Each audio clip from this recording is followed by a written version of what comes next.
Yep, and hello, this is us. We'll be your casters for the second series. I'm Yuko. Alongside me is Riku. So starting the day off with a 2-0, but now we will be having Cut Esports versus GK. Riku, expectations for the series? I mean, it's Group C. We've seen a lot of exciting stuff when we talk about Group C. I mean, Cut and versus Sunlight. And, GK has been climbing their way here and there, coming within top 4 since June and July. So perhaps this could be a very close game. A lot of familiar team names and even players. But of course, it's a new month. It is now August. So let's see what is going to happen or what things will they have in store for us. So I'm actually looking forward to seeing more of maybe these Pantheon pickups, more power plays from the junglers. Yeah, I feel like we are going to be seeing a lot of these semi-global picks like the Twisted Fate, like the Pantheon. Just, again, their early game prowess is just something to be feared, especially that when we're talking about side lane pressure. So I feel like this could potentially be the star picks, especially Xin Zhao. When we look back last month, the Xin Zhao top lane flexes in the from jungle to top could also be a possibility. I honestly did not expect that Xin Zhao Baron lane or top lane, but they made it work. So if we're gonna be seeing more of that, I would be very much happy to do so. So of course, let's take a look first in for the names of our teams in this series number 2. Again, Cut Esports and GK. You have Risk, Boss, Joe, 6ix9ine, and Teamos for the side of Cut Esports. And for GK, you have Haze, Hazet, Moha, Jotrex, Sultanos, and Farax. I'm excited to see these players duke it out once more. Again, we're talking about Cut, who was able to get first place at the first month of June, but fell short up against Sunlight at last month. So, of course, they want to climb their way back at the tippity top, see if they can rack up as much points as they can. And, of course, we talked about GK. They were, I believe, third place last month. And for June, they did fall at the fourth place. So this is, with a new patch in consideration, I think this is going to be an exciting series. Which team will be able to bag you number 1? Let's wait and see as we jump into our first pick and ban phase. I wonder what is going to be the priorities this time around, especially 2.3. Remember, 69 last month had an incredible showing on a Kai'Sa pick. Maybe we get to see him on that very scary late game carry champion. But of course, we see GK now banning out the Senna. Not gonna put that into the equation. Lee Sin, of course, gonna be an understandable ban. Again, it's such an a strong early game pickup. It's paired with so many strong early game top laners as well, just like the Renekton. And well, we did see a jungler and a support ban. Now we are going to be having a mid lane / ADC ban. We will not be seeing Corki into game number 1. I was about to say Gragas could be open, but no, they still banned that out. Yeah, for 2.3a, I mean, Corki has been nerfed just a little bit more on the cooldowns of the Valkyrie and the safetiness of Corki, but it's still pretty scary with the AoEs, with the rockets going in, especially now Ziggs off the table. Seraphine. It has been a while since we've seen Seraphine. Well, not exactly, but we might expect an Olaf coming in for GK, though. Possibly. I mean, they could pick that up. Also, yes, guys, you are seeing 2 Senna bans. That's because GK was late for their call time, so they will not be having the full 3 bans. So going back into the draft, we have Shinjo and Nami being picked up. You already had the jungler for Disengage, and now you have Nami as an engager, of course, with the tidal wave. I was actually surprised about the Seraphine first pick because I was expecting either a Galio or a Camille, but both champions went over to Cut.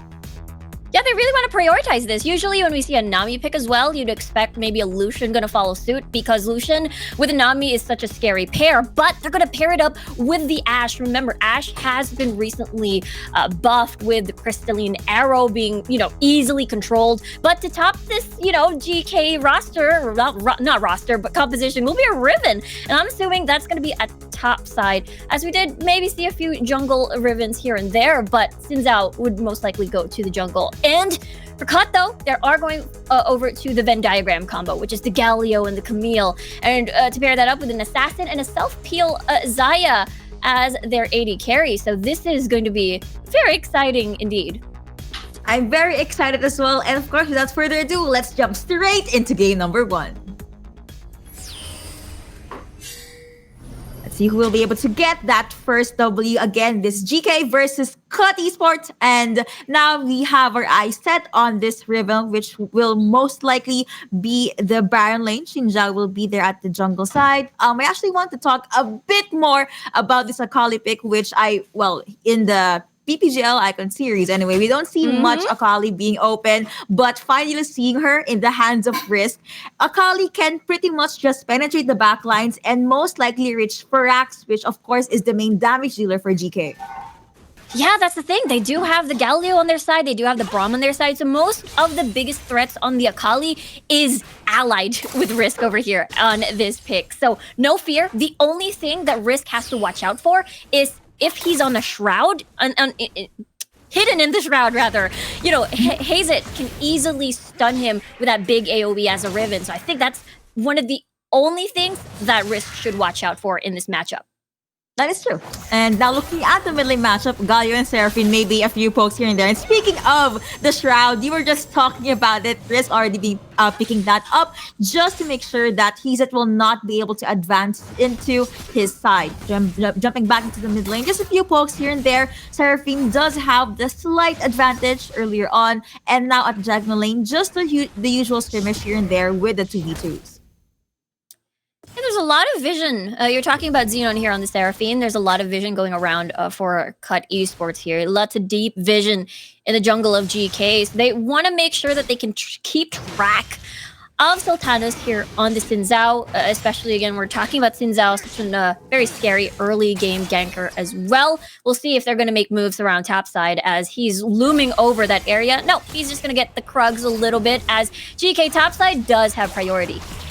Looks like that is going to be him. That is going to be Risk rather, seeing Shinjao at backlines. Galio already popping or getting vision on as to where Shinjao is, and that just made Shinjao fall back. But looking now back at the Dragon Lane, that is going to be the arrows being sent out by Ashe. Few pokes, that is going to be the Aqua Vision connecting onto two, but no actual commitments just yet. Winter's Bite is going to connect onto one, but no actual commitments, no actual takedown. But that is going to be the stand behind me being popped, but that is going to be into the bubble. The Aqua is gonna connect again. There is no follow-up. You have the kites coming through. Feather's gonna hurt a lot, but looks like they're still gonna try to go at this very slowly. Ebb and Flow connecting. That is gonna be the Hex Ultimatum being committed onto Ashe, and Ashe does say goodbye. At the very least, Nami was able to get one kill, and it was a 1-for-1. But as I was talking, Seraphine being able to take out Galio, so now we have 2-1 on the scoreboard.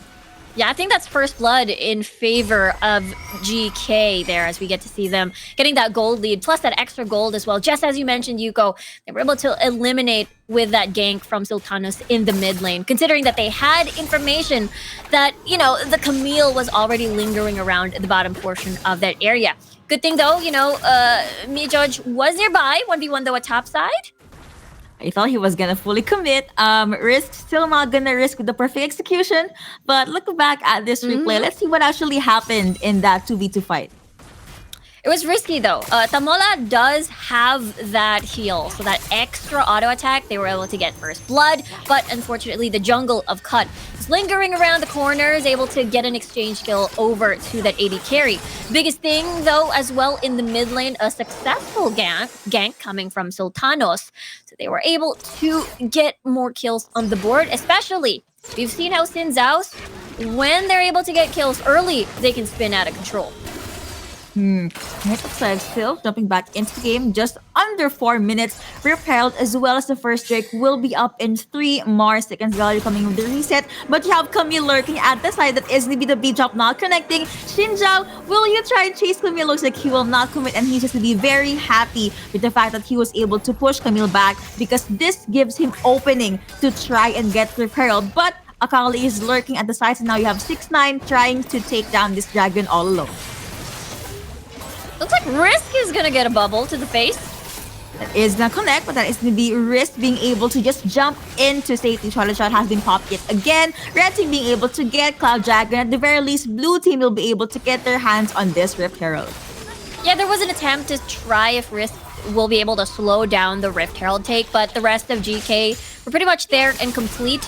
And Cut, it is going to be an exchange. A dragon for a Rift Herald. A little bit worried there top side with Risk and Hazet doing a little bit of 1v1. Still though, Risk must be careful. He is he's facing a Hazet with an Ignite, so especially when you take the junglers into account as well, as Sultanos was able to get that early kill. Looking at the items, we've got Black Cleaver already completed for Hazet. Curious to see where Sultanos is going to focus this Rift Herald on. Which part of the map do they want to open up first? Camille also has the Triforce available, so that's just gonna give her more damage in, and maybe we'll be seeing more of her at the Baron lane or maybe even a Dragon lane. So things going through the map. And I actually want to jump back to what you said earlier. Risk always does these risky plays. Like he always pushes the limit. I'm not sure if he will get taken down or will he get the kill, but I guess that's just his play style. But looking back, that is the Aqua Prison connecting as well as the Epic Flow. But in the mid part of the map, Galio still gets percent down by the Seraphine. Yeah, but topside too. They were able to get to a dive onto Hazet there. A 1v2 situation. Risk is able to live, not even needing a flash over there. So that is a win for Cut if they're able to get First Blood Tower. But of course, they are up against a Rift Herald Unleashed in the mid lane. And GK will get First Blood, maybe a second charge over the second tier too. Let's see, that is with the taunt connecting. You have P top one connecting as well. Now you have the Aqua Prison connecting onto the tidal wave. That is going to be a quick knock up and slow for Galio, but they are not going to be able to get the kill. Now there is a forced jump out, flash out for Nami. At the very least, they were able to get the second outer tier. Glacier being popped in there. Knock up after knock up. CC's after CC, but here comes Camille with the hook shot, but she does get stunned. Now you have Nami being bursted down by this Saya. Now you have the blue team being forced to jump back. Now we have 3-4 on the scoreboard. That's a lot of value for GK on that Rift Herald. But the thing is, Cut was able to minimize, or rather get a bit of consolation prizes here and there. You know, 69 was able to get, 2 kills over that skirmish. And they were able to punish the overstay that GK has done. Let's take a look at that again. Again, value of the Rift Herald. And good job coming from the Braum to slow down the retreat of GK, to buy some time for the Camille to arrive. And, 69 coming from the side as well. So, they ran out, GK pretty much ran out of resources for that disengage, and therefore was caught in the middle of retreat. Overall, that was just Cut having or winning the Vision game because look at the wards they had in that side. That's 4 red wards. So they pretty much lit up that side of the map. But jumping back, now you have Seraphine and Riven to hold their ground at the mid lane. 6ix9ine will be alone at the Baron lane side. Is to be the tactical shield connecting, slows coming through, but there is no actual commitment just yet. Now you have DK just being very, very quiet and trying to play this one out conservatively, trying to turtle the game out. But now you have Camille just focusing on the buff. Seraphine's Encore is available, but I believe they're just saving that for a latter part into the game. Next Dragon is going to be up in 20 seconds. So I believe both teams are just getting ready for a possible Dragon fight. Yeah, for GK is actually on a time limit here because Cut Esports, when it comes to the 5v5s, they are clearly more comfortable in those scenarios. For GK, there's a lot of squishy targets on their side, and the disengage and as well as the heavy engage, especially up against melee with the Galio and the Braum, may serve to be a huge problem in the team fights later on. But we'll see though. GK already first on the board here with the Dragon Star, but 69 quite far away from all the fight. V-Drop connecting onto one. Now you have the Unbreakable coming through. Taunt is going to connect onto one. Here comes now. He's going to jump in. That's going to be the Anchor connecting onto one. He does get charmed. He gets knocked up. That is going to be the support saying goodbye. Now they have a 4v5. Akali. Could he jump in? Shuriken Flip is going to connect onto one. You have the Honeycrisp being popped as well. Sustain heals coming through for the Seraphine. Looks like this could possibly be a non-contested Mountain Drake. Yeah, it's a 4v5 situation. They lost one of their frontliners, Timus. And now what's the consolation prize? Crystalline Arrow will not be able to connect, but it's just there for the threat to scare away Cut from taking down another tower from the mid lane. I was ready to yell if ever the enchanted crystal arrow will connect, but apparently it didn't. So I just said, okay, I'm gonna calm down. Maybe in the latter part of the game, we'll see something like that happen. Maybe. But yeah, maybe. Now 5 points are coming through for Risk. Both teams basically are just possibly on the hunt. Red side could try and take down Riven or Ash if they want to. They know that there's no more encore for the side of GK, so they can just re-engage whenever they want. Baron is going to be up in 5 seconds. And if you're going to look at the Baron area, Cut Esports, one step ahead. They already have 2 wards placed. Yeah, they've already got Vision down, but 69 gets solo killed, unfortunately, in the mid lane. Most likely got caught. Actually, no ults were used.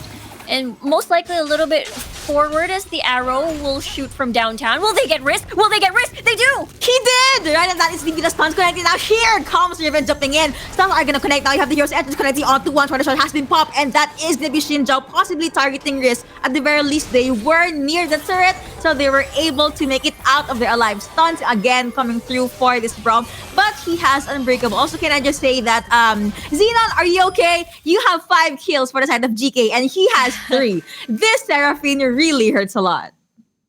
Yeah, I can imagine the encore plus the tidal wave. It's just a big chunk of magic damage to your face. So once you get caught with one skill, most likely it is going to be a chain of CC that you will most likely not escape. Good thing they've got Team Moose over there with the disengage as the Braum, and as well as the magic shielding coming from the hero's entrance from Joe on the Galio. So it's not a total terror of a combo when we think about Cut's composition against GK.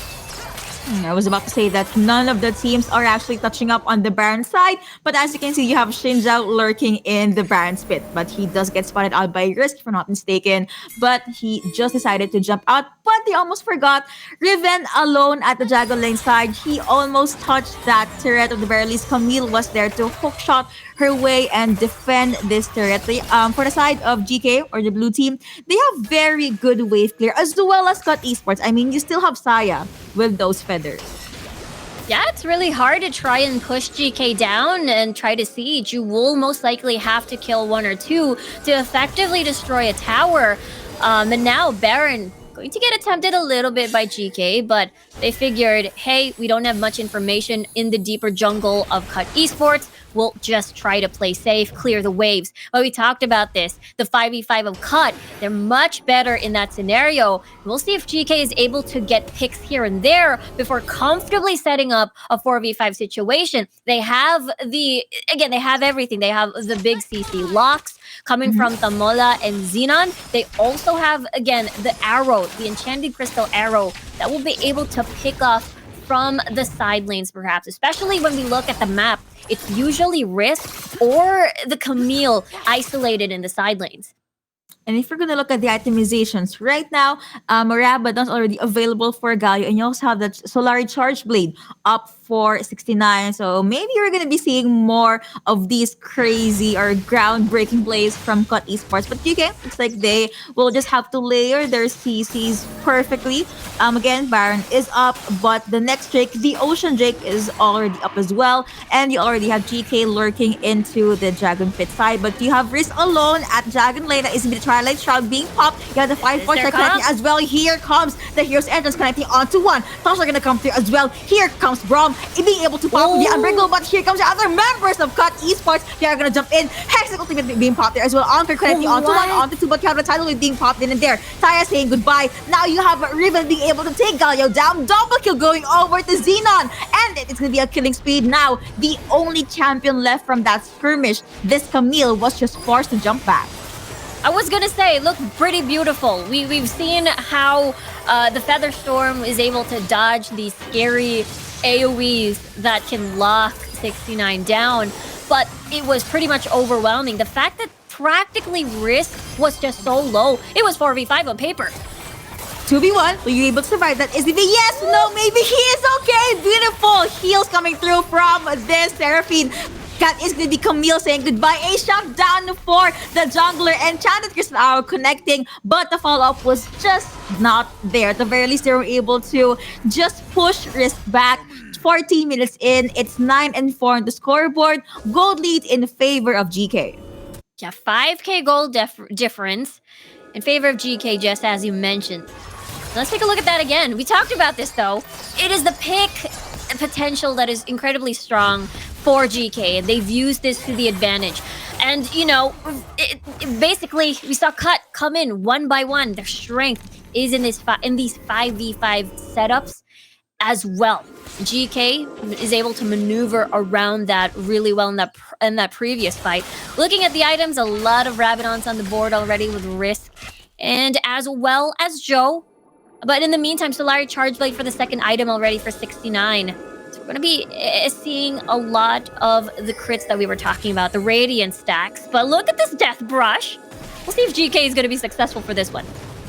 I do not know why, but I'm holding my breath. But okay, no one actually went through. So GK is just forced to show their location. Now they're going to focus on getting Baron. Remember, Akali from Cut Esports is alone on the Dragon Lane side. So it is Teleport. a 4-5 situation, but unless we teleports coming through, they are come together. That is to be a Glacier Fisher connecting onto one, on the two Shuriken Flip connecting onto one as well, but no further commitments. Enchanted Vista Arrow not gonna connect onto anything, but you have the heals coming through for Cut Esports. Sustain is definitely right there. You have the stuns connecting, Heroes entrance in, Rampage going over to Seraphine, and now this is gonna be Cut Esports forced to jump back. Saya saying goodbye, Bishop connecting onto two. The damage from Seraphine is just too much for them to bear. Remember, Ashe is safe at the backline. Protobell coming through from Galio, and he was able to jump his way into safety, but overall that was a 3-0 in favor of GK. That was a commendable team fight juggle, because what they did was they baited out a lot of important ults. The Camille, Misha's not gonna have a pretty time here. Hextech Ultimatum will be able to win that 2v1. She is still a-okay, but that is to be the arrow connecting. Camille being able to flash out. It was a good try, but at the end of the day, that is gonna be the Baron going over to the men in blue. I was gonna say, I said this before though, 5v5 in favor of Cut Esports. But the thing is, they blew so many important ults that, GK was able to bait them out, reset the fight. These are ults that unfortunately did not work out in Cut Esports' favor. And the moment that GK saw that the two important ults are gone, okay, it's go time. This is our fight. We can just kite them. We're seeing a lot of melees on the board. This is going to be a lot of slows from Furax there on this Ashe. It just works so perfectly. Their chase potential as well is humongous. We've seen that in that previous replay. And even though Braum was able to block the Encore with the Unbreakable, just the damage coming out from GK was too much for them to bear. But at the very least, almost 18 minutes in, you have GK knocking onto the base of Cut Esports.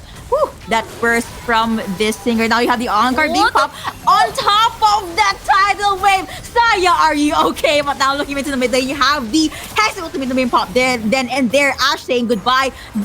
Of course, Aquabridge are not gonna connect. Akali saying goodbye then and there. Double kill going over to Xin Zhao. And it was a 3-1 in favor of GK. Heals coming through. Speed boost is there as well. They could focus on the Nexus. You have Galio, you have Braum. They do not have sufficient wave clear. They're focusing on the Nexus, and you have GK being able to bag game number 1. Just such a huge upset over here in this series, and GK is able to, assemble this composition with the slows from the Ashe, with a lot of utility with the Seraphine, movement speed, and the wombo combo of the Encore and the tidal wave. It just worked so well, meshed so well in that game, and Cut Esports had a hard time maneuvering around those, said composition. Initially, I thought Cut Esports would be the one on top for the late game, but it looks like GK, they have this 2 layers of ultimate that was just popped at the perfect time. But I believe we have something in store for us. We have the drawing board from game number 1. Yeah, well, let's take a look at, I believe, that last fight in the Baron lane. And I feel like, it is a very key point of the game. We talked about this on how this particular scenario on where I think this is the fight where no ults already. Teemos' ult is basically gone. No ult for Teemos anymore. No as well, no Featherstorm for 69 as well. Therefore, any of the self-peeling, any of the disengage means that it is go time for GK to keep pursuing this fight. They have so many slows, they have so much movement speed with the Seraphine and as well as the Nami, just makes it so much harder for Cut Esports to run away, go back to base, and reset. And I just gotta hand it to GK with this composition for sure. They knew the fact that, okay, it's pretty scary with the 5v5 comp that Cut Esports has, but all they had to do was bait ult, and they're ready to go. Can I just say that I'm so happy you actually wrote in the letters Go. GNO earlier. Go. Then and there. We casters feel the tension in the game as well. But yeah, that's basically the turning point, I guess, for GK. And this was one of the very important moments for them being able to get that first W. But let's see. Are we going to be seeing 3 games? Are we going to be seeing a 2-0? So it looks like it's time for game number 2.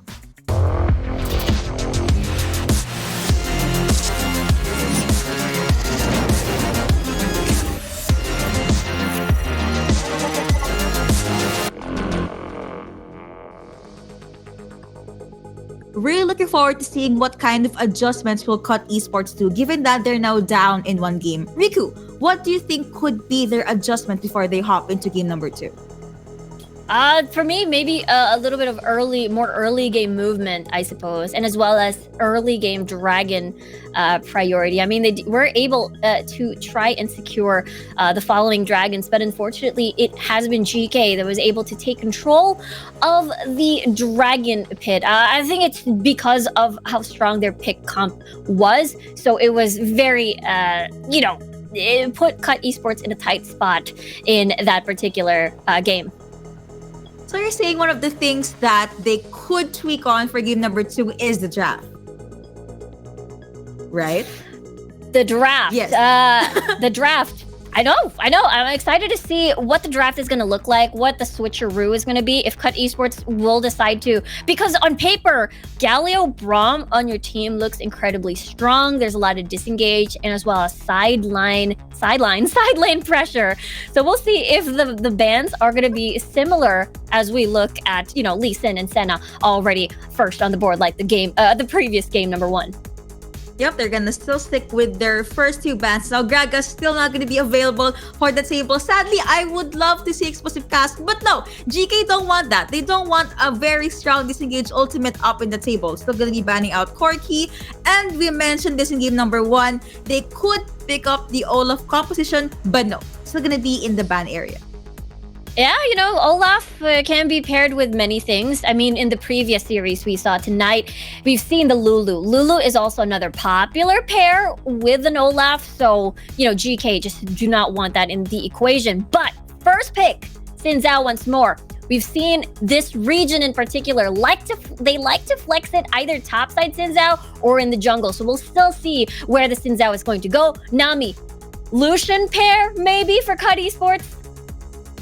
That is a possibility. I mean, you did say that the Nami Lucian combo is very, very strong, but now you have a Katarina. So now you have this very strong assassin that can burst down the squishy champions. And Cut Esports, they answered accordingly. You can't burst him down if you have a beefy frontliner that has taunt. So that's Galio right there.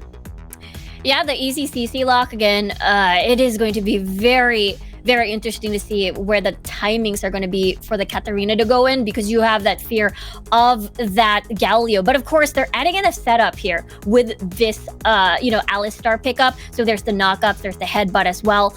Akali's still going to be over towards Risk. So Cut forming a very similar composition with a little bit of differences here and there, mainly on the Nami pick and as well as the Kai'Sa. Made me think, I guess, of course, this is going to be Kai'Sa safe at the back line. And if ever you have maybe Ezreal, Xin Zhao, or maybe even Riven trying to penetrate the back line, you're going to have an Akali greet you with her shuriken, with her 5-point strike. So that is going to be a lot of problem. A lot of burst and damage basically on the board. So without further ado, let's jump into game number 2.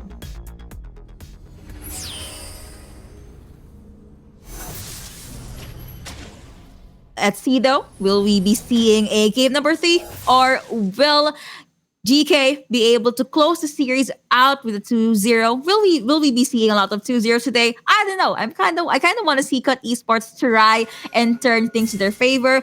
But you have a 3 champion unit here at the mid lane. Let's see if they'll be able to just stop Katarina from snowballing. One of the things that you can do to stop Katarina from going crazy is CC her to the ground. You have Hero's Entrance, you have the Hextech Ultimatum, you also have the Tidal Wave. So let's see, will Xenon be able to move around comfortably? Yeah, there is the bubble as well and the tidal wave. So there is, just as you mentioned, a lot of CC answers to a Katarina once the ult starts coming in. And yeah, I'm curious to see how this entire series is going to go. Because remember, Cut Esports, they were first place Group C in this group back in June, second place back in July. And, they've shown how dominating they were in their particular group alongside with Sunlight. But we saw how GK has been slowly climbing in 4th place from June and then 3rd place last month. So August seems like a climb for this team, and they're looking pretty strong. No other way but up, as I like to call it. So let's see who will be able to climb up. And looking back into the game, though, I mean, you have Katarina just making sure Galio will be kept at bay. But looking at the Dragon Lane side, the Kai'Sa and Nami is able to push back the Ezreal and the Alistar duo. As you showing Krishik if connecting onto one. Taunt could come through. Now you have the slows coming through from this team, but let's see the knockup after knockup. That is going to be the first one going over to Akali. Let's see if they'll be able to get another kill. Xinjiao saying goodbye, but Xenon still going to be very much safe. Sadly, Shuriken and Flip did not connect, so it looks like Risk will not commit.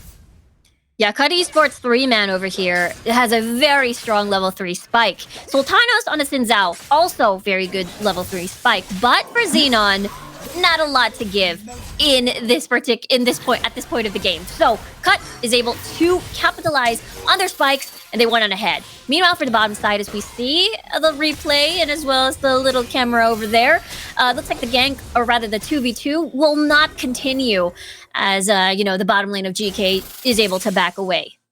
I actually thought they were gonna commit, but I guess they said, it's too early. Let's just try to play this one out safely. But looking back here at the Brown lane, Perfect Execution is available. Let's see if Risk will actually take the risk. That is going to be the 5 points connecting. He has his Assassin Mark being proc. Now he was able to jump out. That is going to be a try and a successful assassination coming through for this Akali. Will he commit? 5-point strike. Xinjiao just decided to jump back, and he also saw that Camille was in the area.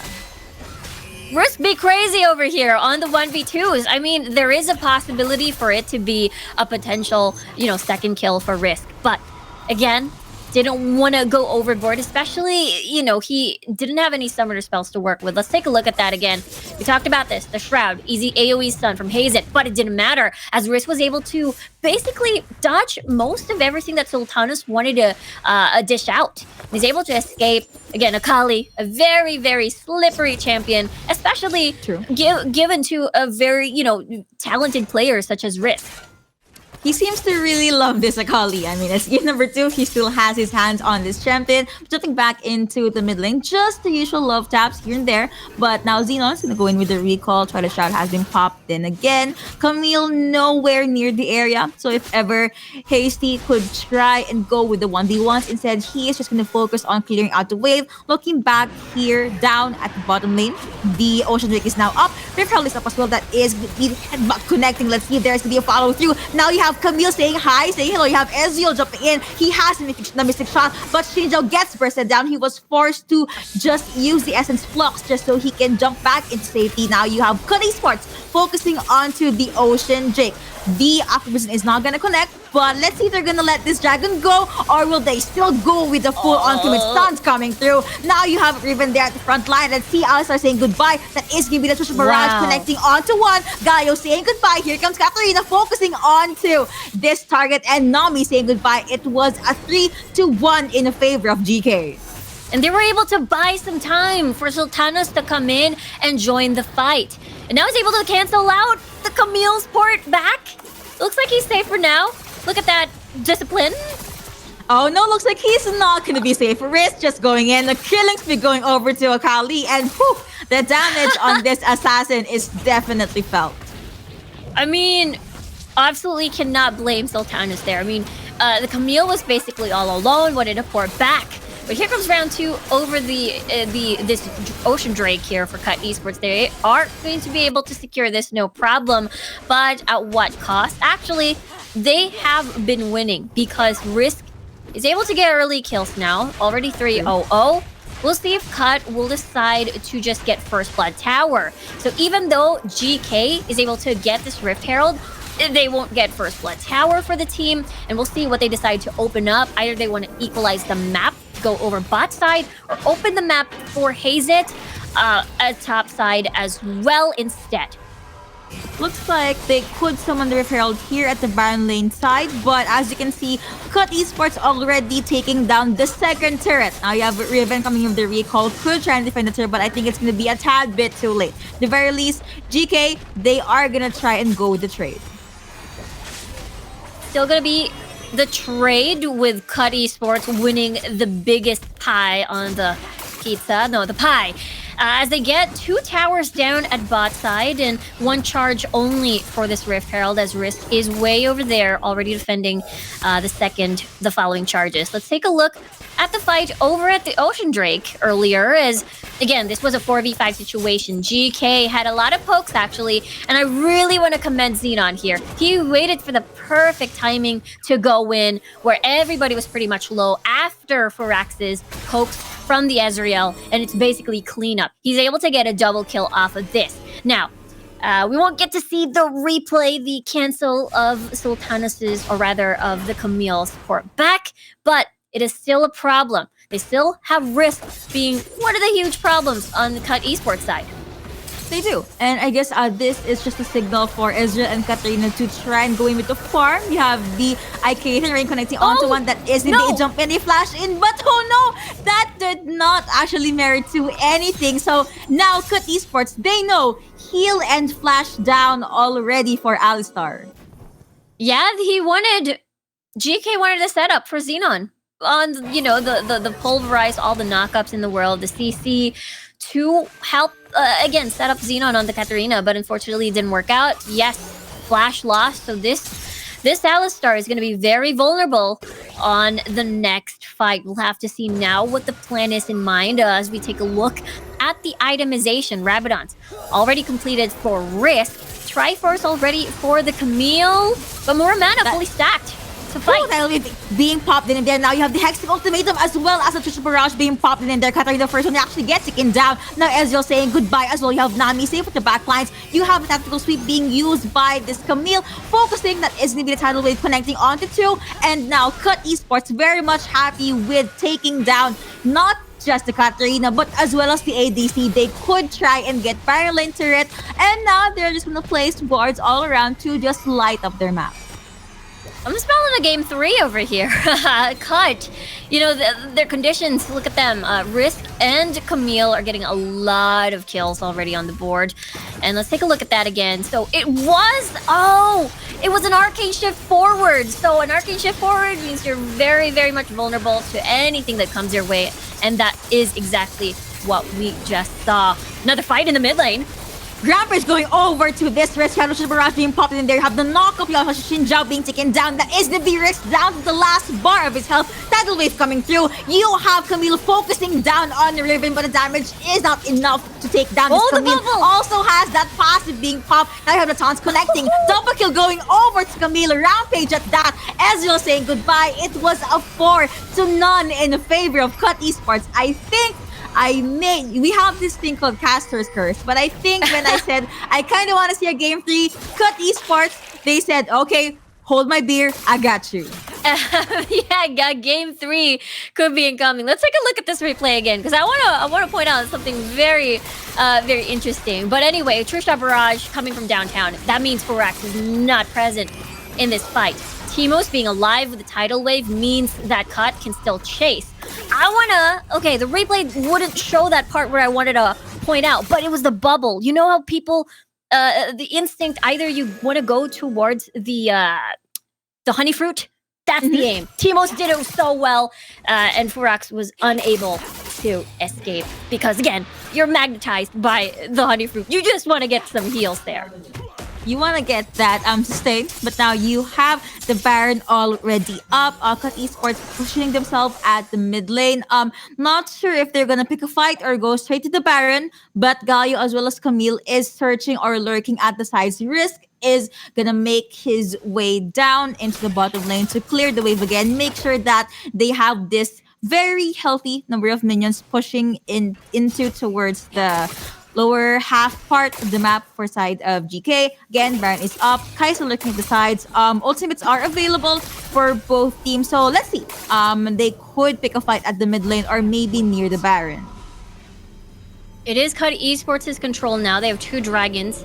Now they're trying to build more territory. They're trying to lay down a lot of these deep vision to see if they can, catch someone off guard. Especially Risk has been, doing this pressure at the side lanes. We'll have to see though, another fight. Kai'Sa ultimate him connecting onto one. That is going to be the kill going over to Kai'Sa. Katarina saying goodbye, but you have the knockups coming through from this Alistar. He was able to isolate one, but that's a Galio. He has stun and he's very, very tanky. At the very least, GK is going to fall back, and the Cut Esports being happy with that 1-2-none trade. This is the green light for them to take Baron. On top of that, Risk is actually in too deep. He is poking the last turret at the Dragon Lane side for GK. Yeah, and Firax is not going to be able to 1v1 Risk. He is humongous in this game. And look at him. He's still in too deep at the deeper parts of GK's, base earlier. And still no fear, even though there are no vision. He has no flash now, but he still has a lot in his kit to just survive and escape anyone that decides to pin him down over his split push duties. Now, Baron has been acquired by Cut. They are going to be, again, sieging. We'll see what GK decides to do as they are going to go defense. 4-12 on the scoreboard in favor of Cut Esports. Gold lead, 10k gold lead in favor of the red team as well. Question mark penguin. I love those moments when they just pop a sticker and okay, looks like someone's confident. But yeah, still slowly applying pressure at the mid lane. You have Risk isolated again, but you have Camille focusing on Alistar, and he does get taken down. Headwave coming through. Now this is the signal for Cut Esports to fully commit. Tusha Barrage is gonna hurt a lot, but no one still got taken down. Now you have Xin Zhao trying to maybe go up against this Akali, but they left the mid lane vulnerable, which is the reason why Cut Esports will be able to clean out the outer tiers at the mid lane. Yeah, they're doing a 1-3-1. Take note that 2 of the split pushers from Cut Esports managed to get early kills, and this is what we're seeing now. This is what GK is feeling right now. The tactical speed from Camille already hurts a lot, and now they are slowly clearing out all of the turrets. You also have the minions there. They're focusing onto the Nexus, but GK, will they try to pick a fight? They are taking their time. Cushion Barrage is going to be used then again, but no actual fights. I guess Cut Esports, they still respect this Katarina. They still know Death Lotus is up, and one mistake could cost them the game, so they're going to back away and maybe get the Mountain Drake. This is a humongous gold lead from Cut Esports right now, and full control over this game number 2. They're going to get the 3rd dragon of the game, and that's 3 already for them. GK, no choice but to defend their base. All 3 gates are basically open, and Cut, they're aiming for that game number 3 in this series. They really want to push their limit here, push the series to game number 3. Risk again is gonna commit onto the isolated assassin that he is. Will he be able to survive this one though? Alistar trying to set his eyes on the prize, but Risk is gonna be a-okay. Galio still stuck there at the base. Pink's coming through. Looks like they want to go with a surprise fight, but no teleport actually coming through for Cut Esports. Camille is gonna focus on clearing out the wave at the top part of the map.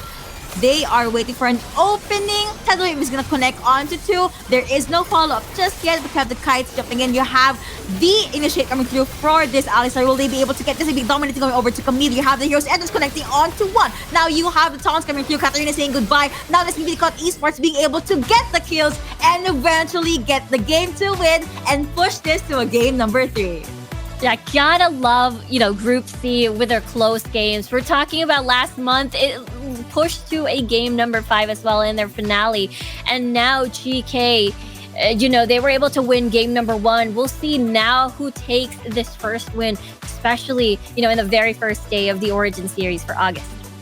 Man, that was just a beautiful draft coming through from Cut Esports, and I guess they executed it a lot cleaner rather compared to game number 1. GK did not have any room to breathe. At some point, Alistar, he knew he needs to initiate. He knows he needs to flash in, maybe get in with the pulverize, but he just cannot find the target. So let's take a step back and let's see the highlights from that game number 2. I think the biggest problem that GK had to face is the level 3 power spike as we take a look at what just happened in the early stages of the game. First off, Risk was able to get that early first blood, and as well as this 1v2. It was amazing. Risk was able to maneuver around, go to the Shroud, and then just burst down Hazet and is able to escape. So no exchange skills whatsoever. Risk was able to get away with these skills, and he was able to balloon up into such a huge monster to the point that GK had no answer for Risk. That was actually a good headbutt, but he got greeted by a taunt, and then there you have the response for the side of course, Cut Esports. They were able to go in with a cleanup. At the very least, this was, I guess, one of the moments that I did see Xenon, or I did see Katarina shine. But other than that, she was just left to wonder, who's my target? How am I gonna penetrate the backline? And Cut Esports, they were just able to layer these CCs, these taunts, and they were just able to set a clear path for Risk to take. Yeah, it is the setups that we saw. We saw T-Moose is able to get the tidal wave down, get the heals on the board, able to assist Camille as well. And the Galio coming in, Joe with a hero's entrance when needed, when Risk is isolated from, the solo lane split push. The solo lane split push basically, either from top or bottom. It's just the perfect formula, perfect setup to let Risk and the Camille shine as well. I actually love the 2 champion heroes entrant. After the knockup, Camille jumped in immediately with the Hextech ultimatum, and GK, they just had no other choice but to prepare themselves for a game number 3. So this can be the first full 3-game series for day 1. Huzzah! Looks like when we cast together, we see a lot of game 3s. Yeah, I think that could be possibly the trend, maybe patch changes and a lot of, growth from the Origin series since June. So I love it. A game number 3 coming in on the first day. And of course, speaking of game number 3, let's take a quick look and a possible last look at the team roster before we jump into the pick and ban phase.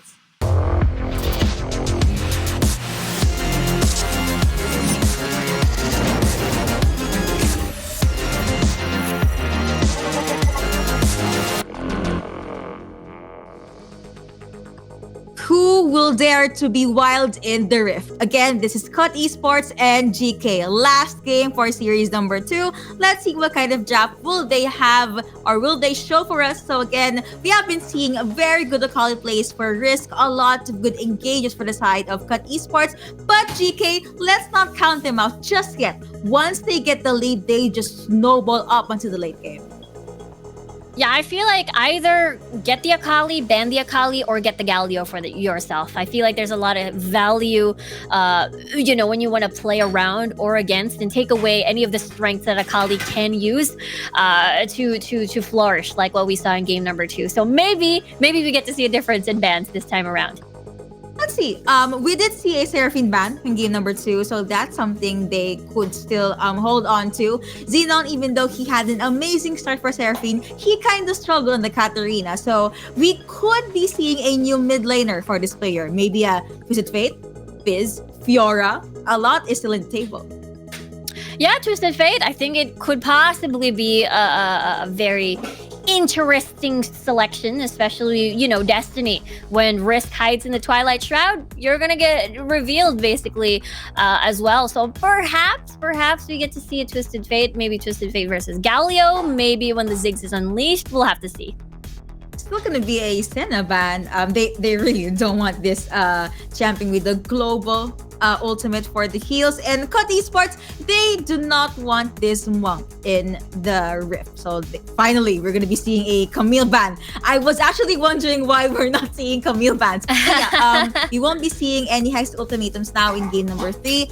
There is a chance Gragas could be open. No. Olaf could be open. Olaf is open. Actually, it was GK who did ban out the Olaf earlier. So Seraphine is open. Seraphine Olaf is a very common combo, just because again Seraphine allows the whole team to join you in the fight once Ragnarok is initiated by the Olaf. But GK will decide to opt for, okay, we're gonna hit the Xin Zhao. Maybe we flex it at topside just for that mystery, or maybe put it on the jungle and see how it's gonna go. And just as I said, Seraphine and Olaf, we talked about this, is a very common pair, and usually the pair that propels the entire fight. And now you have the Lulu being picked up by GK. I was about to say that with Gragas banned, the next best thing, I guess, for a disengage is the Xin Zhao ultimate. So maybe that's the reason why GK would prioritize this champion. Now, they took the Seraphine. Now GK said, we will take your Akali. Yeah, and Akali plus Lulu too. So that means the survivability plus with the wild growth of an Akali or maybe a Xin Zhao when going deep into the fight will increase exponentially. And you add in a Riven as well. A wild growth Riven is not going to be pretty for Cut Esports. So I am excited to see how the fights are going to go, because this is similar to what GK assembled in their game number 1 victory. Meanwhile, for Cut, I'm seeing a Renekton. I'm excited to see how this is going to pan out for Risk, especially he had a phenomenal game in his Akali in game number 2. I mean, if you just want to survive against Akali, just pick a Baron laner that can survive the early game. Of course, you have your friendly neighborhood Crocodile Renekton on top of the boards. With all of that said and done, you have the drafts, you have the bans. Let's just jump into game number 3.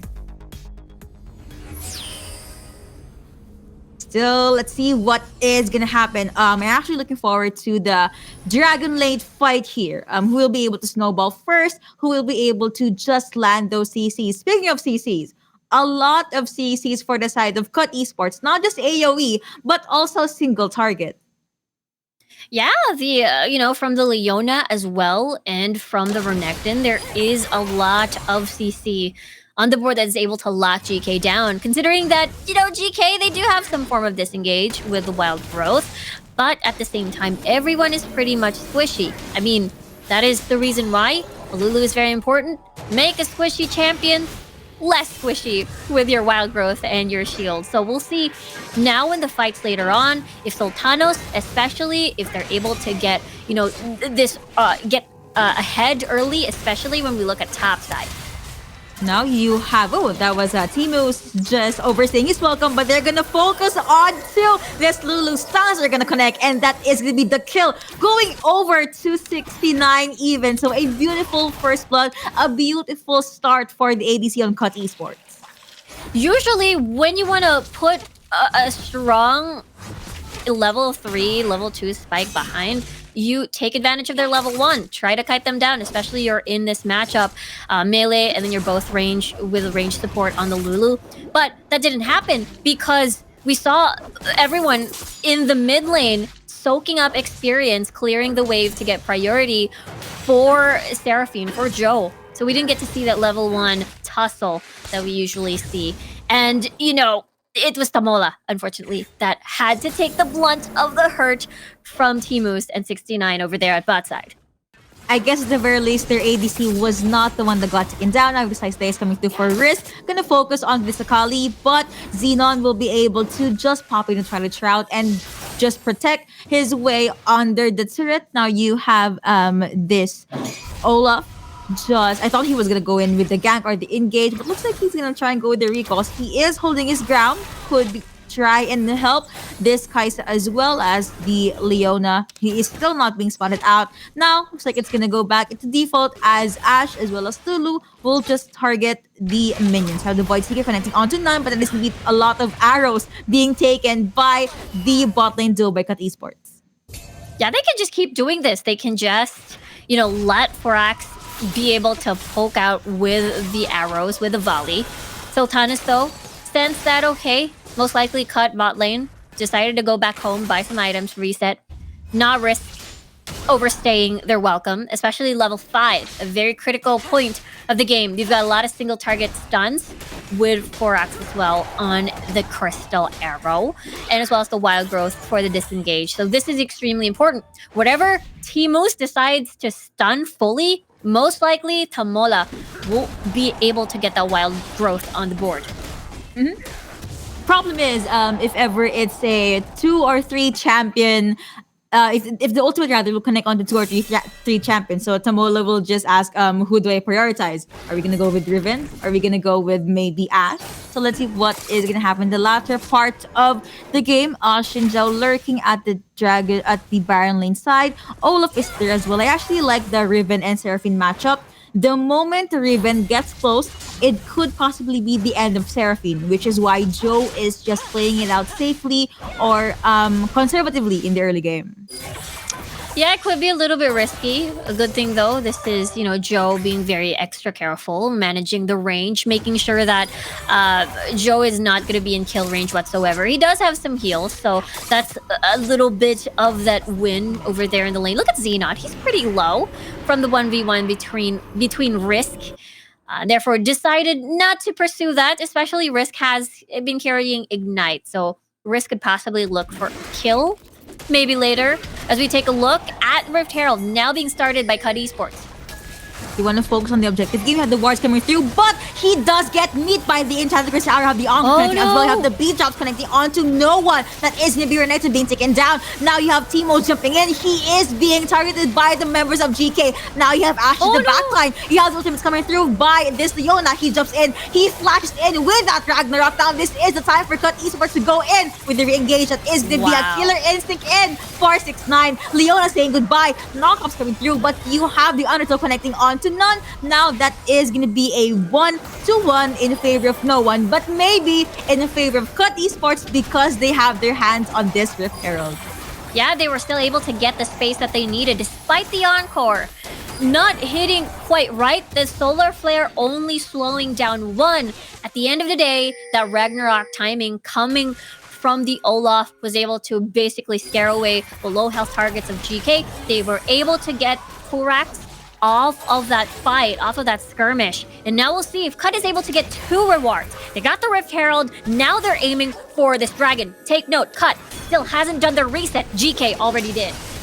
They did. That is going to be a initially coming through from Timus, but he does get CC'd to the ground. Now have the beat up connecting on the 2. Here comes Xenon at the front line, being able to burst down at Leona. Stuns coming through. Akali saying goodbye though, and you have Risk being polymorphed. Now that is the green light for the side of GK. I mean, this is the red light for the side of GK. They are gonna fall back. Risk was able to pop his ultimate already, targeting this Lulu, but he does not have flash anymore. Now you have a 6-9 trying to defend his teammate. He has shields, and Risk is still A-okay. What? 69 sacrifices his barrier to make sure the Risk was still safe and sound. And it looked a little bit dicey for him because, again, it's so hard as a melee when you can't reach an Ashe and you're forced to back away and all you eat are slows from her arrows. Let's take a look at the replay again. This was the fight near the Rift Herald, and it was the Wild Growth being targeted onto Hazet there, but a lot of the ults already gone. No Wild Growth means that GK pretty much squishy, and that is basically the go signal for the Olaf to go in. Timos with a really nice max range Zenith Blade as well to slow down, the retreat coming from GK. They definitely waited for that, and now you have GK targeting this dragon. Could be non-contested, but at the very least, Cut Esports, Risk rather, is alone at the Baron lane side. Now you have Akali making his way into the Baron lane as well. That could be a 1v1 actually. That is going to be Risk being targeted by Xenon. Now you have the perfect execution being popped in there. And he was able to burst down your next, and Xenon being able to win that 1v1. And he could even take the turret. Yeah, he definitely wasn't prepared for that. I mean, in bot lane, Looking at the bot lane though, here comes the possible revenge kill, but Timo's, a lot of souls coming through, but he is A-okay. He was able to survive that one. GK will just fall back. Seraphine as well as Olaf alone here at the mid lane. RD being able to summon Repel to at least try and even things out. Arrow? Enchanted Kisser Arrow gonna connect onto one, but here comes Timo. So you have the beat up connecting and also the Encore connecting onto one. Now you have this Xin Zhao in the middle of everything. Wild Growth has been committed onto the jungler. That is gonna be Olaf focusing onto Lulu. He is gonna overcommit. Riven being able to get that kill. Now you still have the Herald up and running into the mid lane.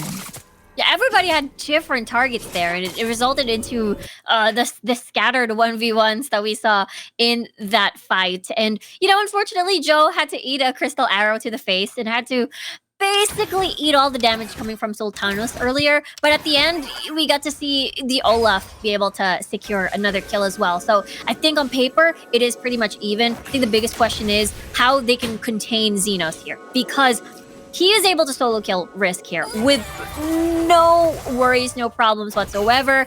And imagine if the Wild Growth was pretty much focused every time by Tamola on this huge Akali. Xenon had already pretty much picked up this Rabadon, so I feel like this could be a potential threat that Cut Esports has to take into account.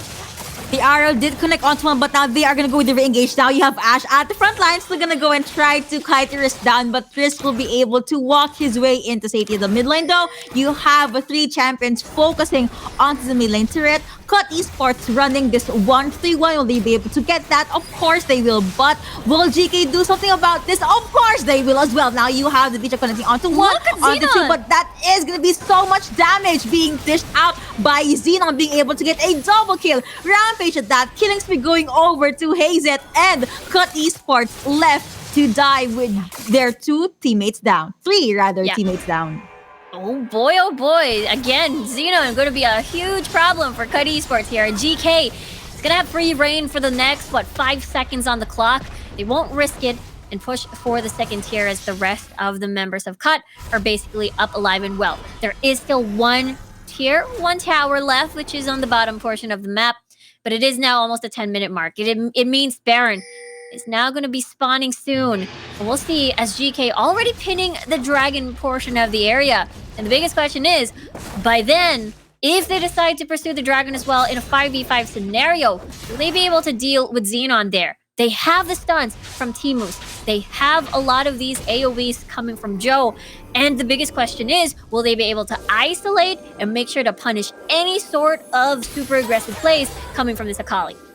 I see that Death Rush, but Cut Esports no longer going to commit to answer. Yes, they can actually deal with Xenon, but the problem here is once they commit all of these on-point CCs, these skills, the re-engage from GK will be very strong. So it's not sure if it's a pick your poison kind of game for Cut Esports, but I guess they just have to target or at least ration rather their skills properly. Now you have Risk the front line, also have GK lurking into the bush area. Xin Zhao focusing onto the Rift Scuttler will still go into the hands of Akali. Maybe Ashe will be safe at the back lines. Voids here gonna connect onto the ADC. Ocean Drake is now up, and we could possibly see GK. I thought they were going to go with the Dragon Dance, but GK made their way up into the Baron. They're going to let the Ocean Drake go. Xenon going to be a very hot target for Cut Esports. He is being boxed in. Will he still make it out of the ally that is maybe a yes? He was saved by the Twilight Shroud,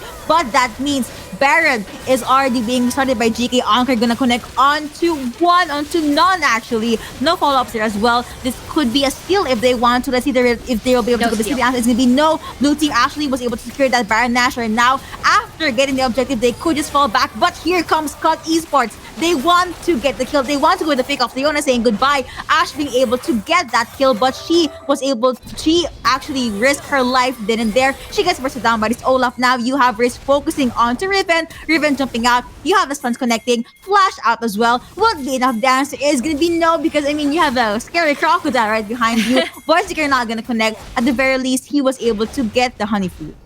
There's so much cooldown. Look at Xenon there. He's gonna jump in. Whoa!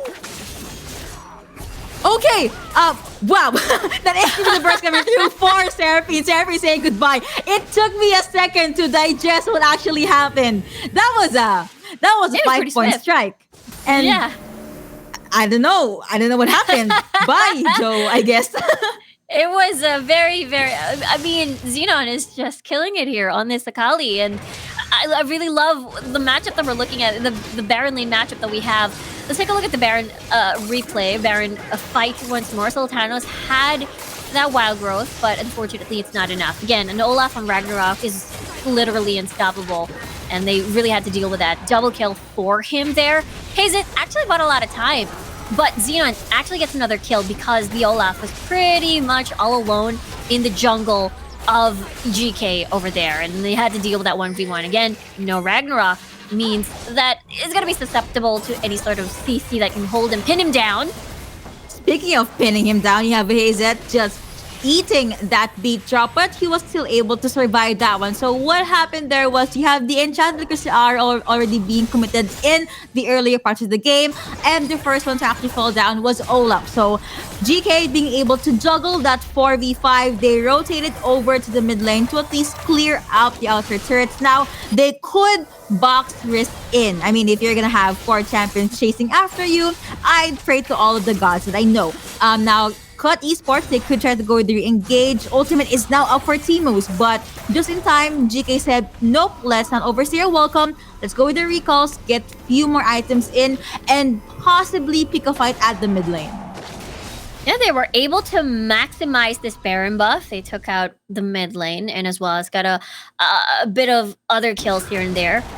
Now let's take a look at the itemization now. Lich Bane completed already for Xenon over here. So he is definitely going to hurt even more. A lot of bursts coming in. And we've seen that before. And Cut pretty much has a very squishy-ish composition, maybe minus Teemos. But at the end of the day, he's able to wiggle around the Crystal Arrow. No! It will connect, and here comes Xenon. Risk, will you be able to survive that SDB? Yes, he was able to use literally all of his resources just to survive that one. Now he is going to be vulnerable should GK try to pick another fight. Baron is going to be up in 17 seconds, but now you have a 6-9 looking for the next possible target. Apparently, no one is near his area. Ragnarok still available for this Olaf, and it looks like Cut Esports now. They were the ones that were on the hunt, but now they're the ones playing it conservatively, and GK is now the one that wants that bloodshed. Yeah, they want some blood for sure. They've got a huge lead, especially to Xenon. I mean, it's not a huge lead on paper. It's just a 1k gold difference. But the kills are funneled onto such a scary player in the hands of a scary champion, which is the Akali.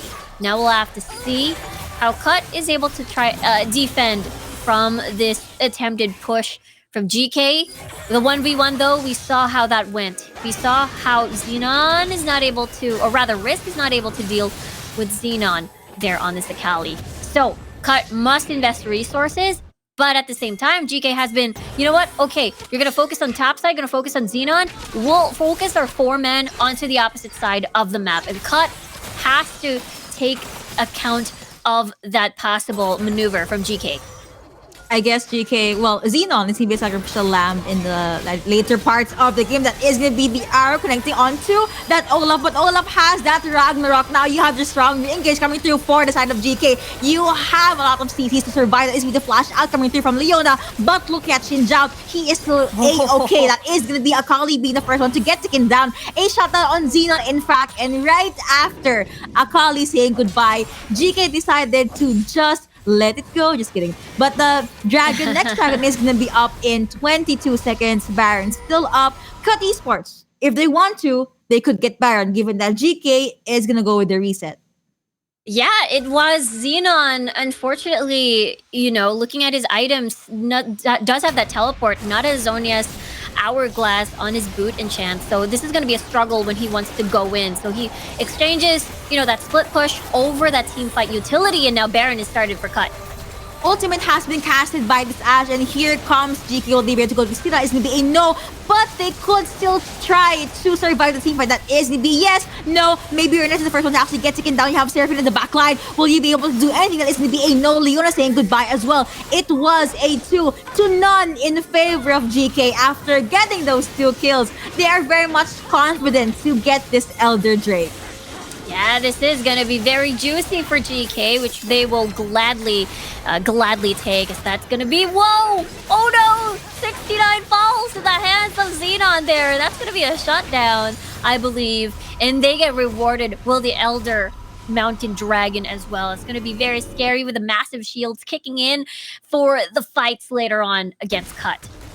If you can recall, in the previous fight, 6ix9ine was actually the one that took down Xenon. And I guess that's the reason why Xenon was so mad that he just had to kill 6ix9ine in the mid lane. But jumping back to the game, it is now the 18-minute mark. Kill advantage as well as the gold advantage going over to GK. And then I realized all of the dragon buffs is actually into the side of our blue team.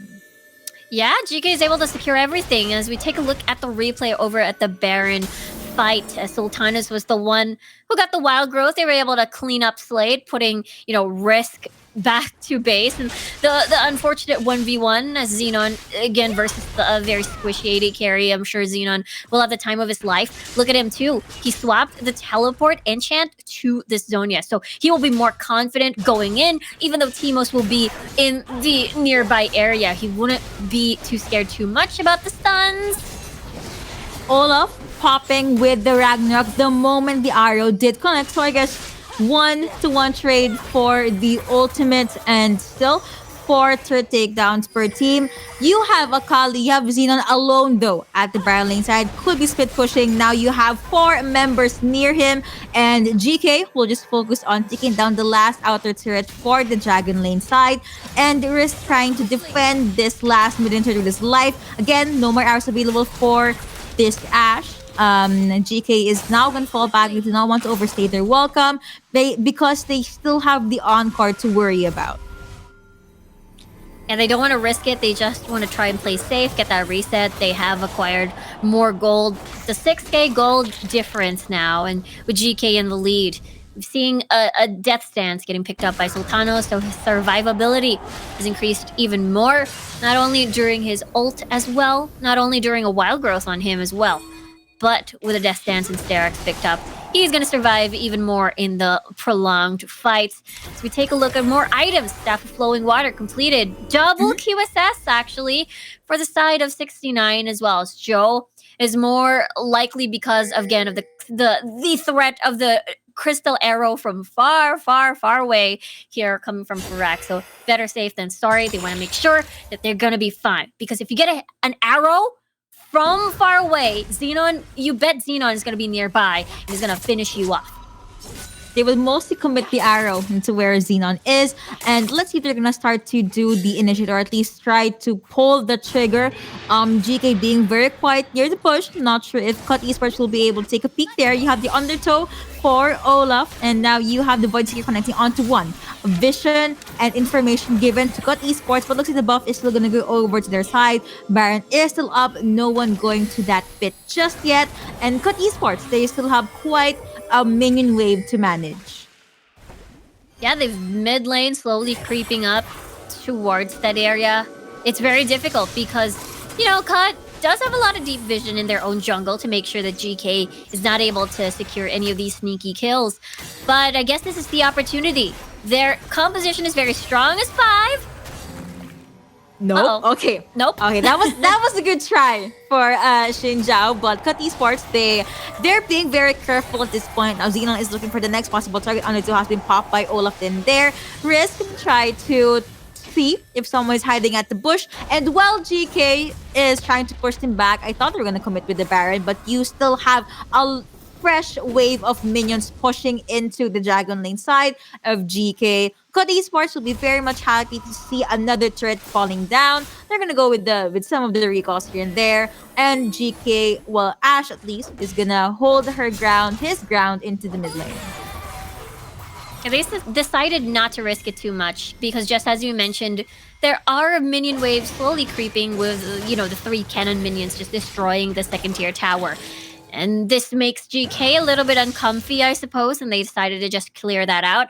Again, a swap onto Unspells. There's a teleport now on Xenon. That is the third time of the enchant picked up because, he is going to be initiating that split push. And we've seen the flanking vision. Look at the wards being placed deep into the jungle of Cut.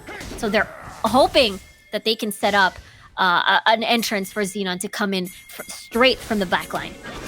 If ever they're gonna go with the fight, arrow! it's gonna be a 4v4. But you know what? You have 4 champions making their way into the Baron lane. Now you have Risk forced to flash out, also using his ultimate just to make sure that he has that extra armor, that extra sustainability for the gang coming in from GK. And while there was a lot of skirmish at the Baron lane side, you actually have Xenon split pushing, focusing on the target. You have the teleport being bought by Risk as well. They are gonna try and enter the Baron's pit. Now you have Risk having the slice and dice, and they're gonna go with the steal. Also the teleport coming through for the side of GK, but blue team was still able to get the Baron. Now you have the Wild Growth being committed onto Jin Zhao, killing spree going over to Ashe, and that is gonna be another kill for Akali. Olaf and Seraphine saying goodbye. Aros will connect on the 6-9, but he was able to QSS his way out of there. And that is it. That is what big death timers on Cut Esports aside. And we get to see GK just marching down with the Baron buff as well towards the base of Cut. They are just gonna focus onto the Nexus. 6-9, not sure if he will be able to defend that one, but we have a wave of Baron buff minions, and that is gonna be GK being able to win the series 2-1. What a series that we've just witnessed for day number 1. It was very back and forth series-wise. It seemed like it could have gone to either Cut or to GK, but they were able to come up on top. It was the tale of the Akali picks this time around in this series. Looks like the win rate for Akali is pretty good for day number 1. Also, I cannot stress this enough. The enchanted crystal arrows being thrown out or sent out by Ashe, it was the perfect initiate. It's global. So wherever you are, there is a possible threat that an arrow is gonna go or gonna jump right at you. And the fact that you have Akali, you have Xenon that could just jump in the Shuriken Strike, a lot of damage straight for the side of Cut Esports, and it was just too much for them to bear. Yeah, it was definitely too much to handle. They're forced to pick up instead of. I didn't get to see if there were twin shadows just to counter at Xenon. They were forced to pick up QSSs instead on their kit because of that threat of the crystal arrow. So it was such a huge pick for the side of GK. Yep. And yeah, if we know that you guys enjoyed that game 3, that last game, so let's take a look into the highlights. I really like this arrow there. The first arrow on the first highlight. Right. This is one of those instances where the encore didn't exactly, land to where Cut wanted it to be at. But it was the patience of this certain skirmish where, okay, everybody else from GK pretty much burned a lot of the key ults. We saw how Forax was pretty much behind on that retreat line, and it was the go signal for the Olaf to activate Ragnarok and just chase people down. But unfortunately, this wasn't enough. It was the arrow, and then the follow-up coming from Xenon and the rest of the squad coming from GK was such a huge threat to the point that, we mentioned this before, buying that QSS was just such a very, it was the go-to for sure because of that threat. Yep, they just had to adjust accordingly. On top of that, a lot of vision given for the side of GK just because of the hawk shot that's gonna come through for this Ashe. And yeah, this is a moment that Riven will be able to get few kills in their pockets.